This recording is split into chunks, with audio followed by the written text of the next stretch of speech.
শিক্ষার্থীরা, গণিত অনলাইন ক্লাসে তোমাদের স্বাগত জানাচ্ছি। আশা করছি তোমরা সবাই ভালো আছো, সুস্থ আছো। তোমরা যারা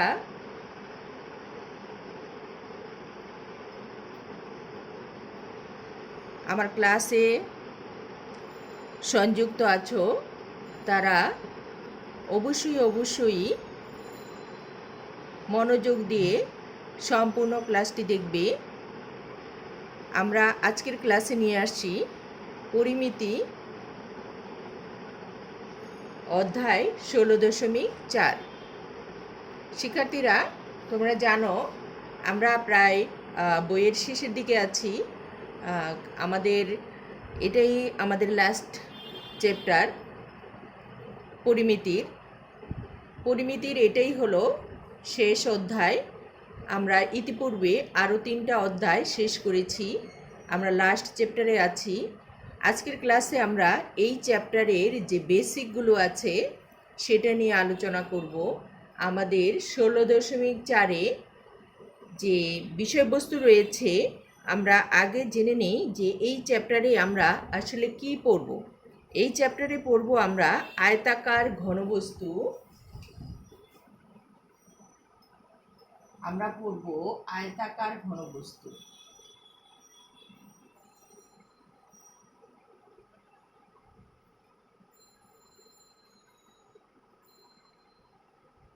আয়তাকার ঘনবস্তু, তারপরে আমরা পড়ব ঘনক,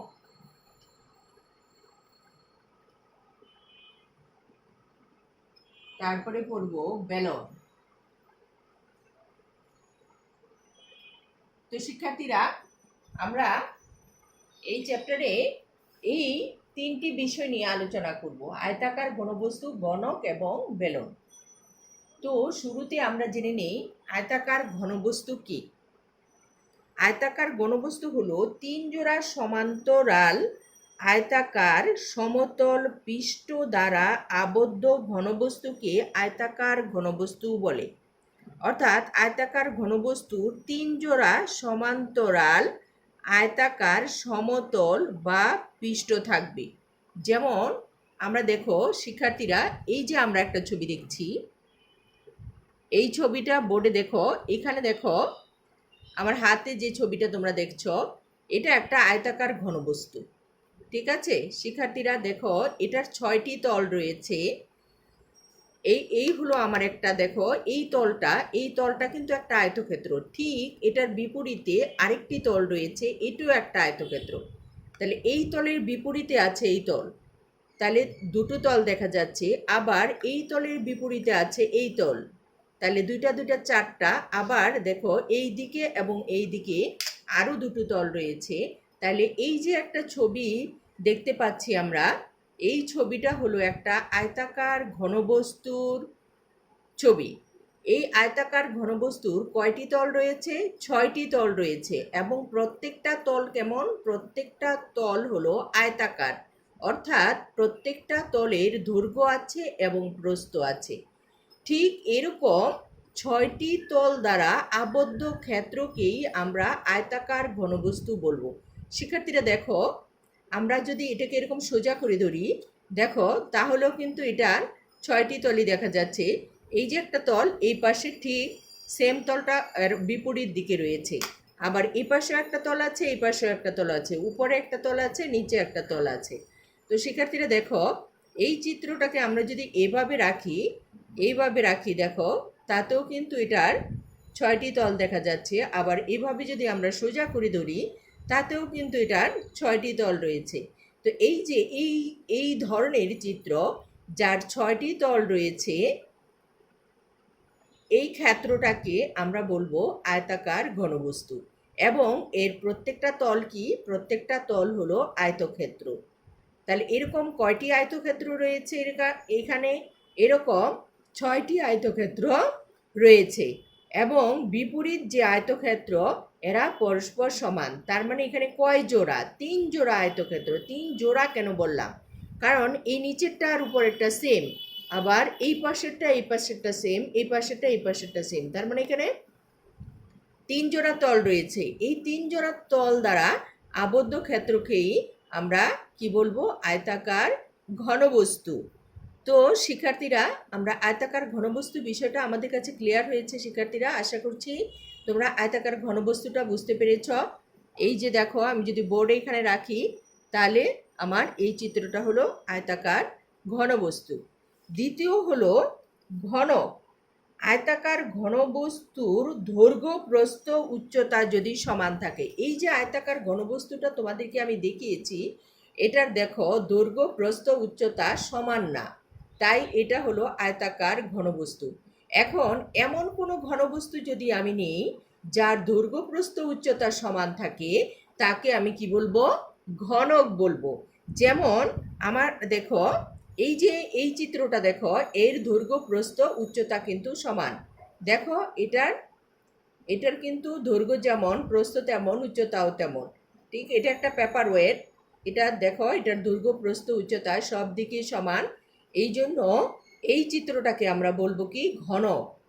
তাহলে কাজেই এটাও একটা আয়তাকার ঘনবস্তু। এটারও 6টি তল আছে এবং এর প্রত্যেকটি তল হলো বর্গক্ষেত্র। ঘনকের প্রত্যেকটি তল কি? বর্গক্ষেত্র, কারণ ঘনকের প্রত্যেকটা তলের দৈর্ঘ্য এবং প্রস্থ সমান। এরও 3 জোড়া রয়েছে। দেখো, আমরা শিক্ষার্থীরা দেখো, আমরা দুটোকে পাশাপাশি রেখেছি। দেখো, এই জিনিসটি ছিল কি আমার? এটা ছিল আমার আয়তাকার ঘনবস্তু। এর দৈর্ঘ্য, প্রস্থ, উচ্চতা সমান না। আর এই চিত্রটার দৈর্ঘ্য, প্রস্থ, উচ্চতা সমান। দৈর্ঘ্য, প্রস্থ, উচ্চতা সমান থাকার কারণে একে আমরা কি বলছি শিক্ষার্থীরা? একে আমরা ঘনক বলছি। যেহেতু এটার দৈর্ঘ্য, প্রস্থ, উচ্চতা সমান, তাই আমরা এটাকে কি বলবো? ঘনক বলবো। আর যদি দৈর্ঘ্য, প্রস্থ, উচ্চতা সমান না থাকে, তাহলে সেটাকে কি বলবো? আয়তাকার ঘনবস্তু বলবো। তারপরে শিক্ষার্থীরা দেখো, আমরা এবার বেলন দেখছি। বেলন জিনিসটা কি? বেলন জিনিসটা হলো, দেখো, এই যে আমার হাতে তোমরা একটা গ্লাস দেখতে পাচ্ছ। দেখো শিক্ষার্থীরা, এটাকে যদি আমরা এইভাবে ধরি, এই যে দেখো, এইভাবে যদি আমরা ধরি, এই চিত্রটা হলো একটা বেলন। বেলন হলো, দেখো, এখানে বেলনের এই পাশে একটা বৃত্তাকার তল রয়েছে, এই পাশেও একটা বৃত্তাকার তল রয়েছে। এটা কি? এটা হলো বেলন। তাহলে বেলন আমরা কাকে বলবো? এটাকে ইংরেজিতে বলে সিলিন্ডার। সিলিন্ডার বা বেলন। কোনো আয়তক্ষেত্রের যে কোনো অক্ষকে, যে কোনো বাহুকে, কোনো আয়তক্ষেত্রের যে কোনো বাহুকে অক্ষ ধরে আয়তক্ষেত্রকে ওই বাহুর চতুর্দিকে ঘোরালে যে ঘনবস্তু সৃষ্টি হয় তাকে বেলন বলে।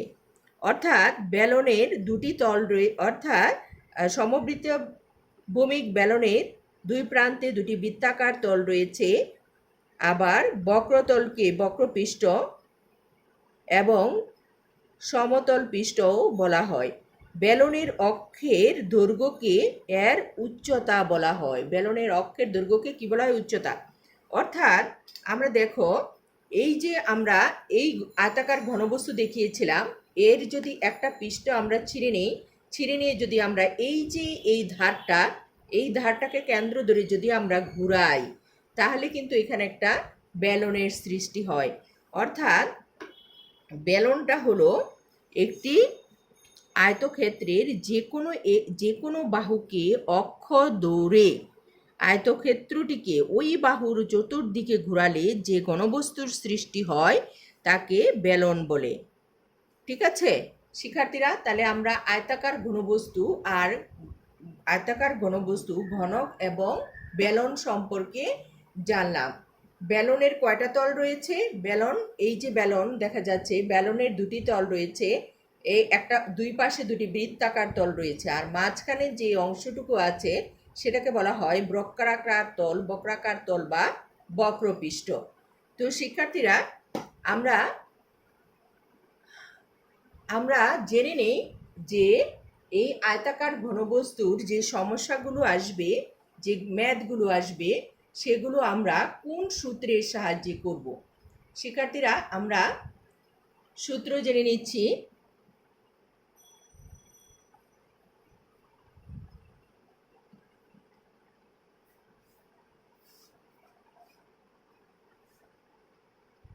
আয়তাকার ঘনবস্তুর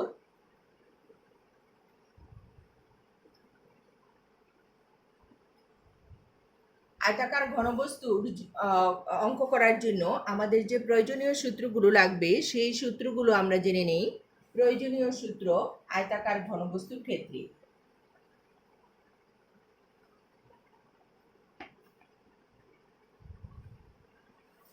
এক নাম্বার হলো কর্ণের দৈর্ঘ্য।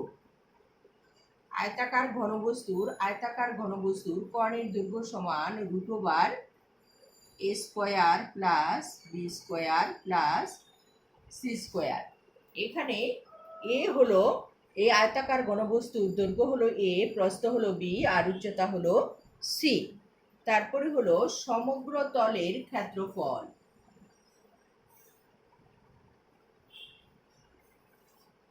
সমগ্র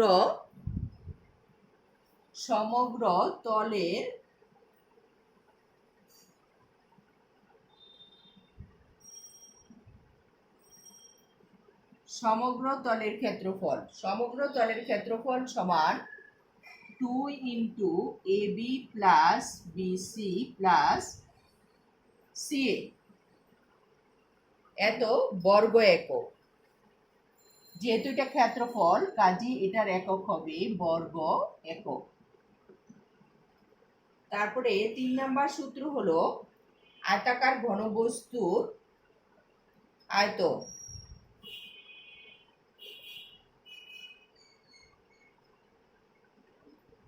আয়তাকার ঘনবস্তুর আয়তন সমান হলো ABC। এটা যেহেতু তিনটাই গুণ করেছি তাহলে এটা হবে ঘন একক। তারপরে হলো শিক্ষার্থীরা, আমরা আয়তাকার ঘনবস্তুর কর্ণের দৈর্ঘ্য √/a² + b² + c²। এখানে a আয়তক্ষেত্রের দৈর্ঘ্য, b হলো প্রস্থ, c হলো উচ্চতা। এখানে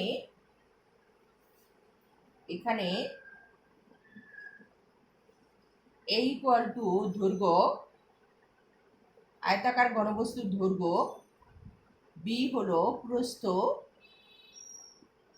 এবং c হলো উচ্চতা।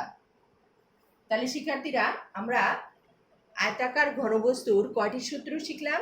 আমরা আয়তাকার ঘনবস্তুর ক্ষেত্রে আমাদের তিনটি সূত্র জানতে হবে। এক নাম্বার সূত্র হলো আয়তাকার ঘনবস্তুর কর্ণের দৈর্ঘ্য √/a² + b² + c²। 2 নাম্বার সূত্র হলো আয়তাকার ঘনবস্তুর সমগ্র তলের ক্ষেত্রফল সমান 2 × ab + bc + ca। যেহেতু এটা ক্ষেত্রফল, এর একক হবে বর্গ একক। তারপরে আয়তাকার ঘনবস্তুর আয়তন সমান হলো দৈর্ঘ্য গুণ প্রস্থ গুণ উচ্চতা এত ঘন একক। এখানে আমরা এই যে ABC ইউজ করলাম, এই ABC কি? a হলো দৈর্ঘ্য, b হলো প্রস্থ, c হলো উচ্চতা। কার দৈর্ঘ্য প্রস্থ উচ্চতা? এই যেই আয়তাকার ঘনবস্তুটি আমি দেখিয়েছিলাম, এই আয়তাকার ঘনবস্তুর এই হলো দৈর্ঘ্য, তারপরে হলো প্রস্থ, আয়তাকার ঘনবস্তুর প্রস্থ, তারপরে হলো উচ্চতা, আয়তাকার ঘনবস্তুর উচ্চতা। তো শিক্ষার্থীরা, আমরা এবার চলে যাই নেক্সট ঘনক। আমরা বলেছিলাম ঘনকের ক্ষেত্রে আয়তাকার ঘনবস্তুর দৈর্ঘ্য, প্রস্থ, উচ্চতা সমান হয়ে যাবে। আমরা এই তিনটে সূত্রই আমরা এখানে লিখব।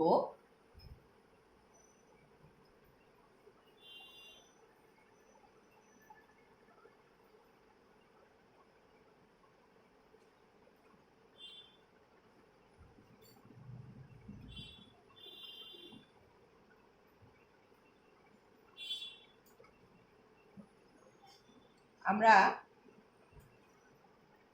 ঘনকের ক্ষেত্রে কি সূত্র হবে? ঘনকের জন্য প্রয়োজনীয় সূত্রগুলো লিখছি আমরা।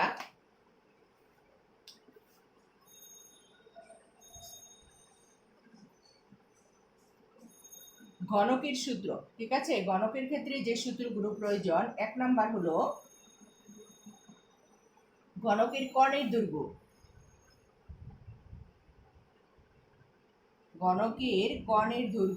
আমরা a√3, ঘনকের কর্ণের দৈর্ঘ্য হলো a√3। আর 2 নাম্বার হলো সমগ্র তলের ক্ষেত্রফল, সমগ্র তলের ক্ষেত্রফল সমান 6a স্কয়ার, 6a স্কয়ার বর্গ একক। তারপরে 3 নাম্বার হলো গণকের আয়তন, গণকের আয়তন সমান a কিউব ঘন একক। এখন দেখো শিক্ষার্থীরা এগুলো কিভাবে হলো। আমরা তো আয়তাকার ঘনবস্তুর ক্ষেত্রে কি শিখেছিলাম, এটা আয়তাকার ঘনবস্তুর ক্ষেত্রে আমি শিখেছিলাম √a square plus B square plus C square, এটা শিখেছিলাম। তো এখানে আমার যেহেতু গণক হয়ে গেছে, দৈর্ঘ্য প্রস্থ উচ্চতা সব সমান হয়ে যাবে, তাইলে কি হবে a square plus a square plus a square সবই এখানে সমান। তাহলে কি হচ্ছে, তাহলে আমার হচ্ছে 3a স্কয়ার। তাহলে এই √a স্কয়ারে কেটে গিয়ে এখানে আমার কি থাকতেছে a√3। তাহলে দেখো শিক্ষার্থীরা আমরা কিন্তু সূত্র আয়তাকার ঘনবস্তুর যেটা শিখেছিলাম সেটা থেকেই আমরা এটা বানাতে পারি। তারপরে দেখো এখানে কি শিখেছিলাম, এখানে শিখেছিলাম 2 × ab plus BC plus CA, তাই শিখেছিলাম। তো এখানেও দেখো দৈর্ঘ্য প্রস্থ উচ্চতা সব সমান হয়ে যাবে, সমান হয়ে গেলে এটা যদি এ হয় তাহলে এটা হবে a স্কয়ার প্লাস এটাও বি আর সি থাকবে না, সব আমার এ হয়ে যাবে। তাহলে a square a square a square, তাহলে কয়টা স্কয়ার হচ্ছে, 3টা স্কয়ার। 3টা a স্কয়ারের সাথে যদি 2 গুণ করে দিই তাহলে কত হচ্ছে 6a স্কয়ার। তাহলে আয়তন কি ছিল আমার, আয়তন ছিল এ বি সি, এটা ছিল আমার আয়তন। তাহলে এখানে আমার কি হবে এ ইন্টু এ, তাহলে কি হলো আমার এ কিউব। তার মানে আমরা যে বলেছিলাম যে আমাদের আয়তাকার ঘনবস্তুকে আমরা ঘনক বলবো যখন এর দৈর্ঘ্য প্রস্থ উচ্চতা সমান হয়ে যাবে। তাহলে দেখো আমি আয়তাকার ঘনবস্তুর সূত্র থেকে দৈর্ঘ্য প্রস্থ উচ্চতা সমান ধরে আমি কিন্তু ঘনকের সূত্রগুলো, ঘনকের মানগুলো পেয়ে গেছি। ঠিক আছে শিক্ষার্থীরা, আশা করছি তোমরা ঘনকের সূত্রগুলো বুঝতে পেরেছ। ওকে শিক্ষার্থীরা, আমরা এখন বেলন বা সিলিন্ডারের প্রয়োজনীয় সূত্রগুলো শিখব। আমরা বেলন কাকে বলে বলেছিলাম, বেলন বলেছিলাম আমরা একটি আয়তাকার ঘনবস্তুর যে কোনো একটি বাহুকে যদি আমরা অক্ষ ধরে ঘোরাই, চতুর্দিকে ঘোরাই, তাহলে যে ঘনবস্তুর সৃষ্টি হয় তাকে আমরা বেলন বলবো বলেছিলাম। তাহলে শিক্ষার্থীরা চলো আমরা বেলনের সূত্রগুলো দেখি।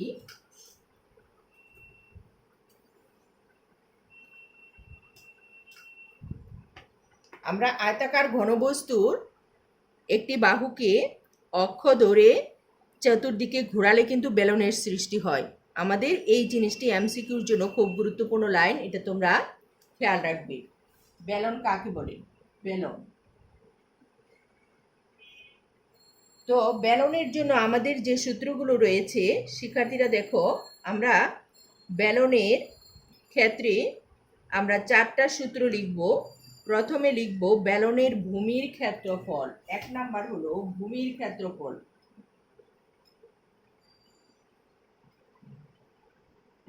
বেলনের ভূমির ক্ষেত্রফল, বেলনের ভূমিটা বৃত্তাকার, তাই এর ক্ষেত্রফল হবে বৃত্তের ক্ষেত্রফল যা তাই হবে পাই আর স্কয়ার হলো ভূমির ক্ষেত্রফল। তারপরে হলো বেলনের বক্র পৃষ্ঠের বা বক্রতলের ক্ষেত্রফল।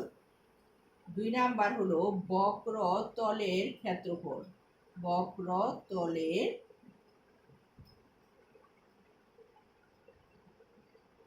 বেলনের বক্রতলের ক্ষেত্রফল। বেলনের বক্রতলের ক্ষেত্রফল হলো 2πr h, 2πr h। 2πr কিন্তু বৃত্তের পরিধি, বৃত্তের পরিধির সাথে যদি তুমি উচ্চতা গুণ করে দাও তাহলে বেলনের বক্রতলের ক্ষেত্রফল আমরা পাবো। এটাও বর্গ একক, যেহেতু ক্ষেত্রফল সবসময় বর্গ একক হয়, সবগুলোই আমাদের বর্গ একক হবে। 3 নাম্বার সূত্র দেখো, 3 নাম্বার সূত্র হলো বেলনের সমগ্র তলের ক্ষেত্রফল। সমগ্র তলের ক্ষেত্রফল, সমগ্র তলের ক্ষেত্রফল সমান 2 পাই আর ইন্টু আর প্লাস এইচ।